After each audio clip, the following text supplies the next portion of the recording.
What's up, peeps? As always, I'm your host, Lee Bentz, and thank you very much for joining us for a special YouTube edition of the AEW Insider. As you know, I do a Movies and More edition, and we love movies in this house, and we love horror especially.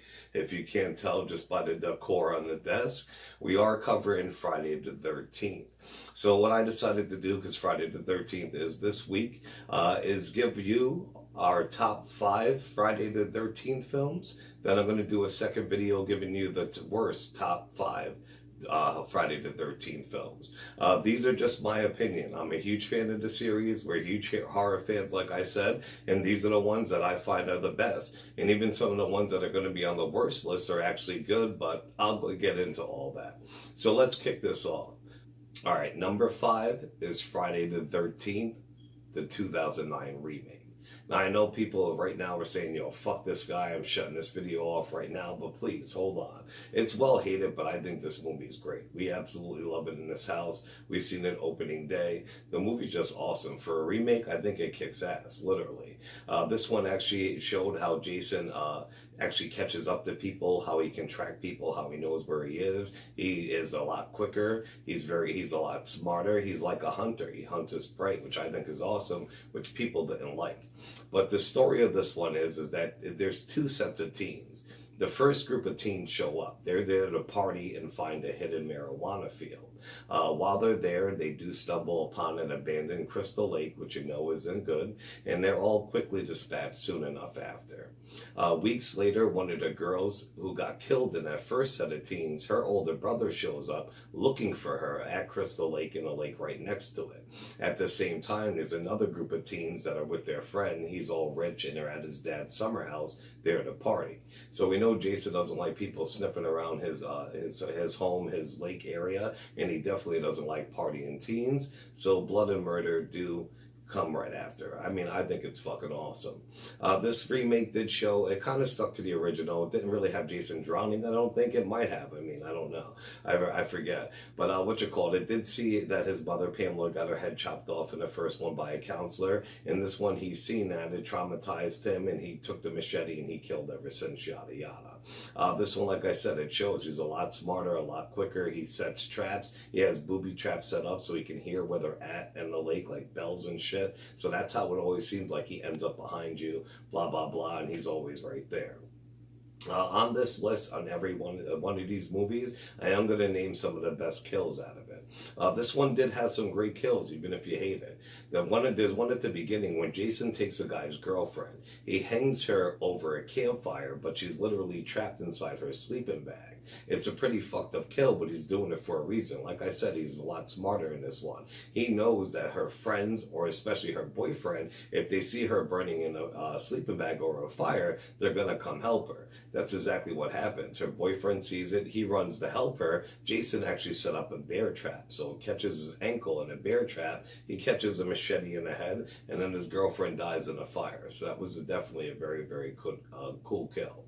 Then another good kill of this movie, it's this guy you hate the whole movie. He's the rich guy whose house that the teenagers are at. He's just a pompous douchebag. Well, anyway, he's running from Jason, and he literally is about to get away. He flags down a tow truck. The guy stops for him.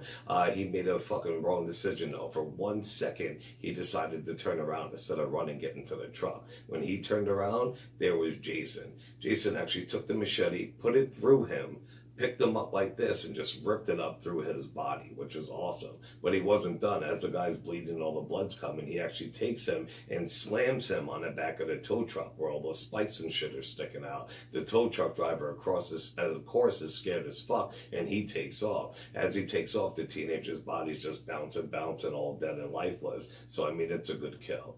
So, I mean, if you don't like that, you definitely give it a try, give it a rewatch. It's very, very good. Now, our number 4 on the list of all-time favorite Friday the 13th films is Friday the 13th Part 5, A New Beginning. The story of this one is that 5 years after killing the goalie hockey mask killer Jason Voorhees, Tommy Jarvis actually has grown up. He's been in various mental hospitals since he killed Jason. He's unable to get over his nightmares about Jason's return. He keeps thinking Jason's going to come back even though he killed him.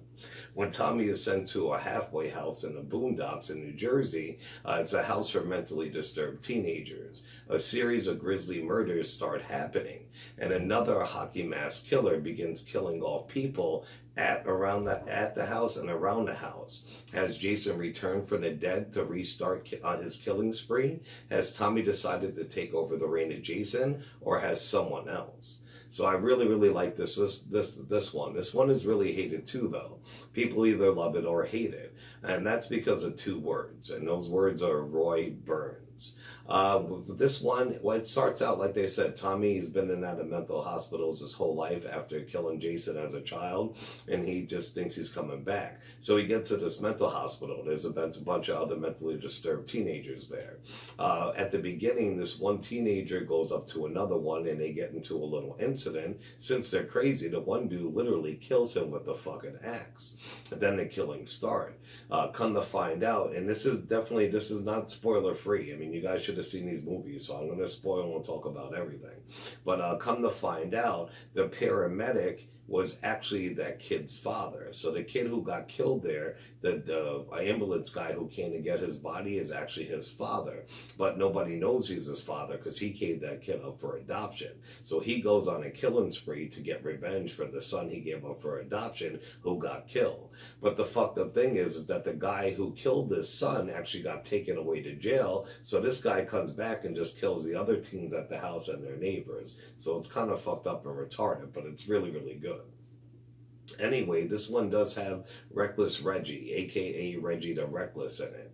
It's awesome. Reckless Reggie is the bomb, and his older brother does show up with his girlfriend, and his older brother is the Return of the Living Dead star Miguel Nunez, who's great in the '80s movies.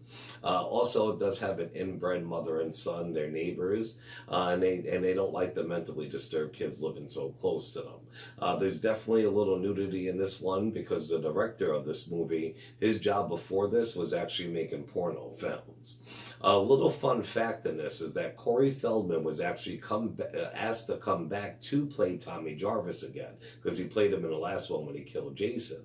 He declined because he was filming The Goonies. He did, however, come back to film the opening sequence. The funny part about that is that they actually went to him. They shot the opening sequence in his backyard, and the neighbors were going crazy because they didn't know I had any idea the movie was getting shot, and they got bugged the fuck out. So that's really, really cool. Some great kills of part 5 are a road flare. These guys are sitting there working on a car that's broken down by Crystal Lake, of course, and Jason literally takes a road flare they had set up for their car and puts it right through the guy's fucking mouth. It's awesome. And there's another scene when this guy is riding around in circles on his dirt bike, and Jason actually decapitates him while he's on his bike with a machete. And there's also another one when Jason actually takes garden shears and puts them right through some woman's eyeballs, both of her eyes. It's fucking awesome. I really like the kills in this one, and Roy Burns. Roy Burns was no joke. The only weird thing about this one, too, is that Roy Burns is a human guy. He's just a firefighter, and he was doing some shit and making a little bit of comebacks that a human shouldn't have been made. But number 4 is Friday the 13th, Part 5. Number 3 is Friday the 13th, Part 3.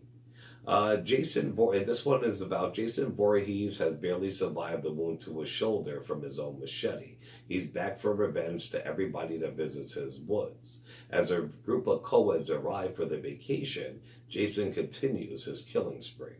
Now, I love this one. It is done in 3D, so if you watch it with it or without, if you watch it without it, I should say, some scenes look so fucked up and goofy because they're meant to be in 3D, but this was shot in the 80s at that. So you'll have scenes with like a yo-yo bouncing up and down in front of the screen, 3D popcorn popping and shit like that.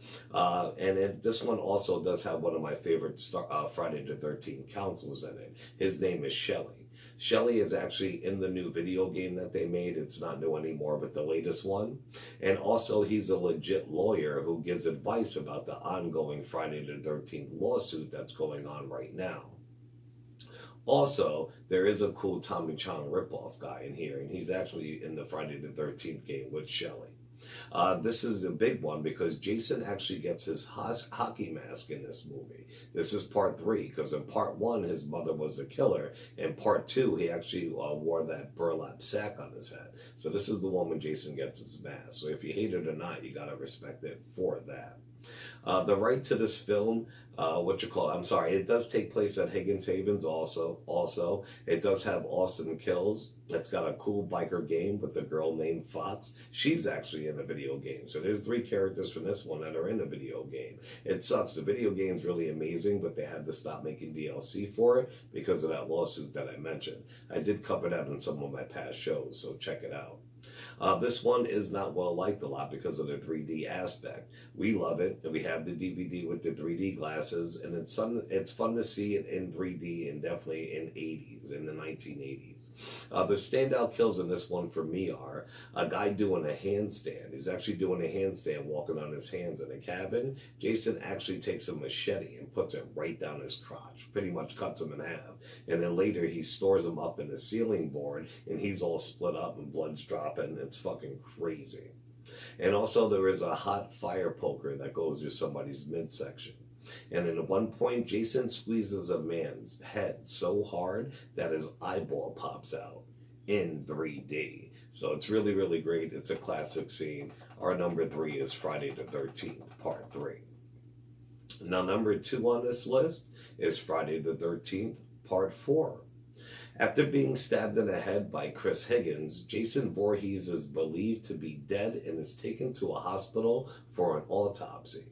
However, he is alive and he returns to Camp Crystal Lake, where young boy Tommy Jarvis lives with his mother and his older sister.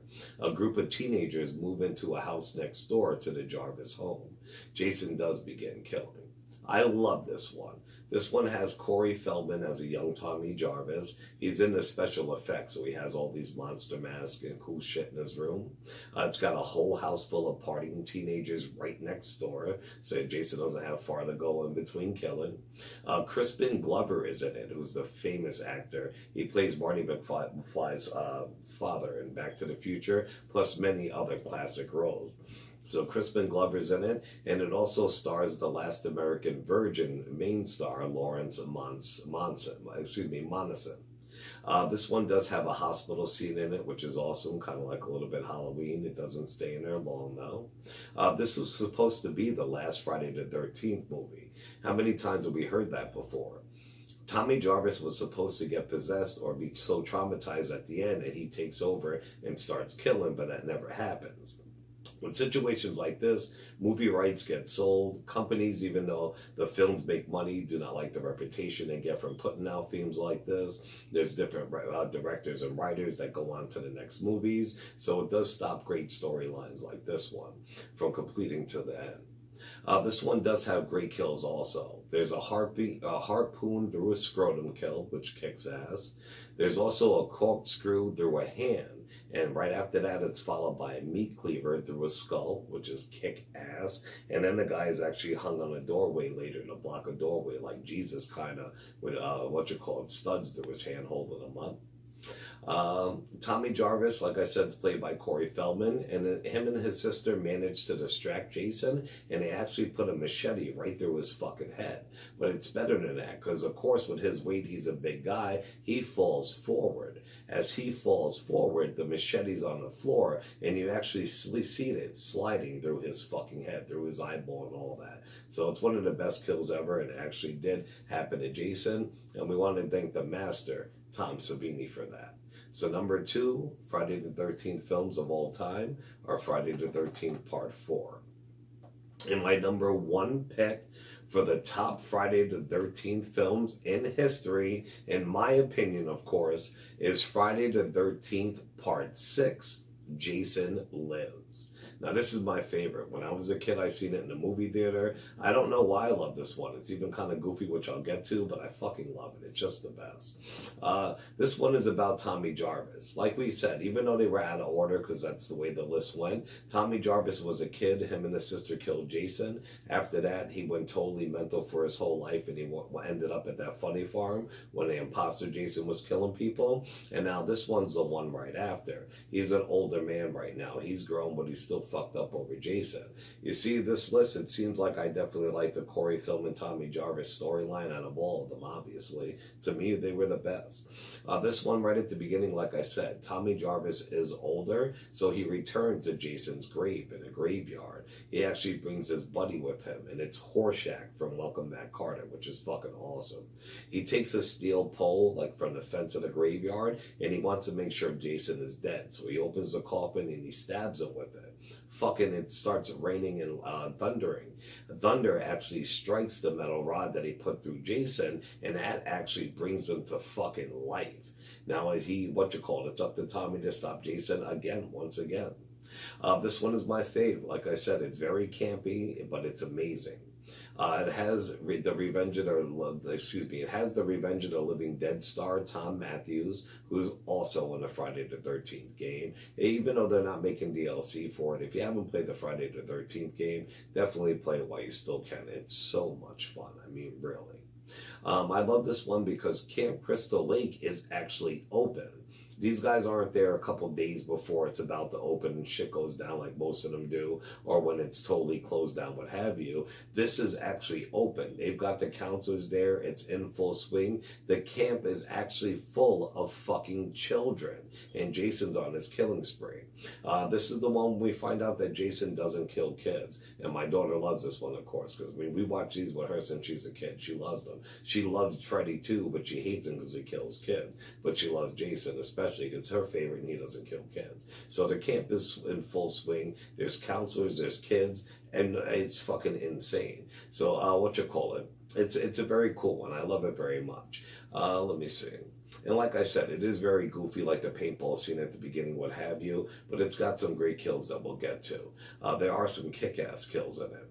There is one when he punches Horshack, that guy Horshack from Welcome Back Carter. He actually punches his heart right through his body. It looks fucking awesome. You see his hand go right through him, the heart's in his hand, what have you. Also, he takes a woman's face and smashes it through an RV mirror.